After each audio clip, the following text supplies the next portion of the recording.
આ સ્વાગત સન્માન અમારું નથી, પરંતુ આ યાત્રા જેના માનમાં નીકળી છે એ સ્વતંત્રતા સેનાનીઓ, એ શહીદ સૈનિકો, એ કોરોનાના સમયમાં લડતા એ મહામારી સામે જજુમતા જે ડોક્ટર, સફાઈ કર્મચારીઓ, સરકારી અધિકારીઓ, પોલીસ કર્મચારીઓ, આ તમામ લોકો શહીદ થયા છે.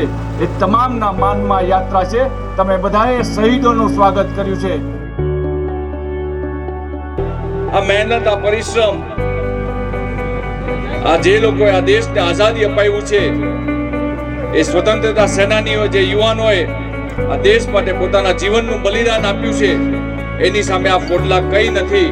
પરંતુ આપ સૌએ જે ઉત્સાહપૂર્વક અમારું સ્વાગત કર્યું છે, તો આજે થાક લાગતો હોય, જે આ તડકો છે, આ તડકામાં પણ તમારા પ્રેમના લીધે ઠંડક આવી જાય છે.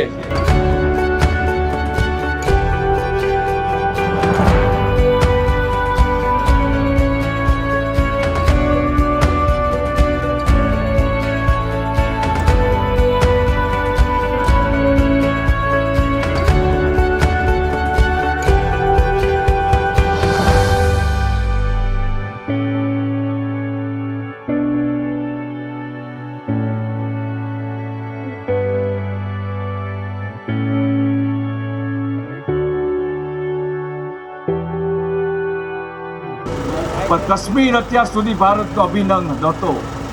દુનિયાના લોકો નહોતા માનતા, પાકિસ્તાનના લોકો નહોતા માનતા, કાશ્મીરના લોકો નહોતા માનતા, પરંતુ આ દેશના વડાપ્રધાનશ્રીએ અને આ દેશના ગૃહમંત્રી આદરણીય શ્રી અમિતભાઈ શાહ સાહેબે કલમ 370ની કલમ હટાવીને કાશ્મીરને ભારતનો અભિન્ન અંગ છે પ્રસ્થાપિત કરી દીધું.